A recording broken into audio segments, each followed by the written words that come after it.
security. Nana, you're welcome to Eyewitness News. So the governor is giving this assurance. Is it supported by the reality on the ground? Hello, Nana.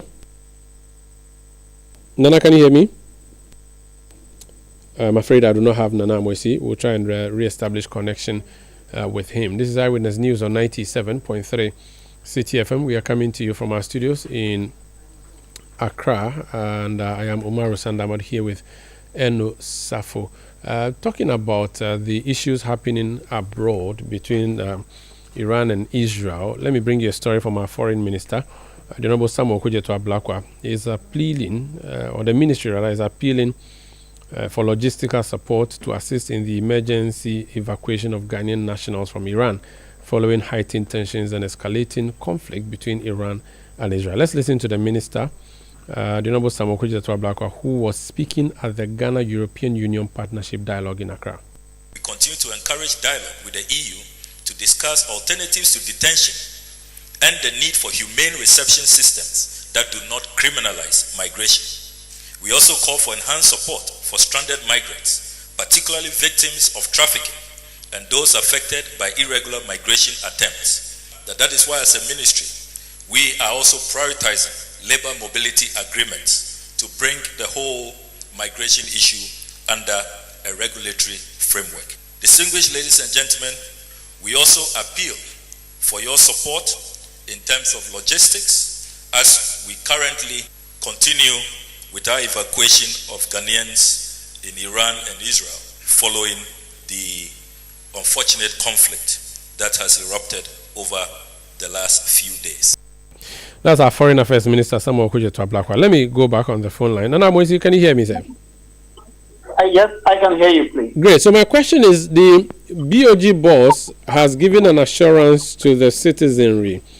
Of course, that's what he has to do. But I'm asking, is his assurance tallying with what you are reading of the situation on the ground is? Thanks for having me, Omar Sanda, and good evening to your listeners. When it comes to selling the price of oil or fuel on our domestic market, it is not just the price at which it was bought for on the international market, but also the weight of the currency with which the product was bought. And so if the cedi performs well against the importing currency, or the cedi is strengthened against the importing currency, then of course it brings some relief on the domestic front to consumers. And so, yes, first we've been watching the international prices of products. On Friday, let me give you an instance. Gasoline was selling on the international market for roughly, or it closed on the market at $743.75 per metric ton. Yesterday, it closed at $734.25 per metric ton.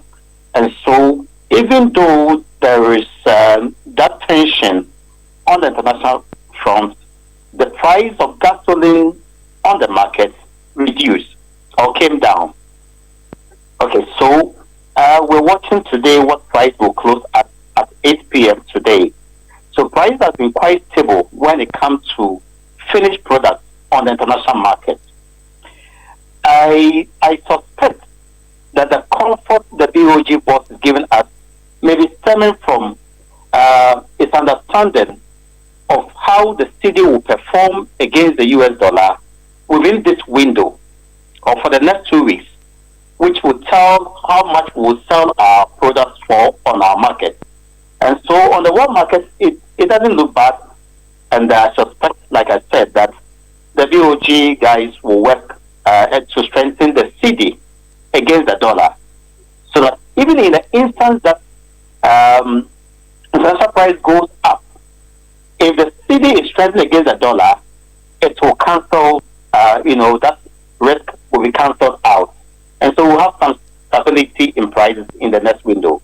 That's what I suspect that they want to do to strengthen the cedi strength against the foreign currency. But considering that the war is just starting, and listening to the rhetoric from Donald Trump, we are not sure whether it's going to end. There was hope that he may lead the charge for an end to the war, but it appears he's asking for surrender. If Iran does not surrender, we do not know where this is going to end, and we're going to have a Crimea or Ukraine-Russia situation on our hands. Should the administration not be careful and again cautious in giving the assurances it is giving, because the future is pregnant? Definitely the future, you cannot tell. A lot of things can happen. It could happen that Israel will proceed at targeting some key facilities in Iran. It could be their production field. It could be their pipelines. It could be their vessels or any other. It could also be that Iran, under frustration, may be compelled to close the Strait of Hormuz. That corridor that we have, huge volume of products or petroleum products moving on daily basis, roughly about 25% of total global oil consumption going through that. If they close it, then it means that it will be difficult for you to, for instance, move oil from UAE to the market, from Bahrain to the market, from Oman to the market, and all that. So we must be cautious in how we assume confidence at this moment in time. It's quite fluid. So moving forward, the hope is that things will de-escalate and we will not see the challenge that we are seeing, and then the BOG boss's statement would become reality.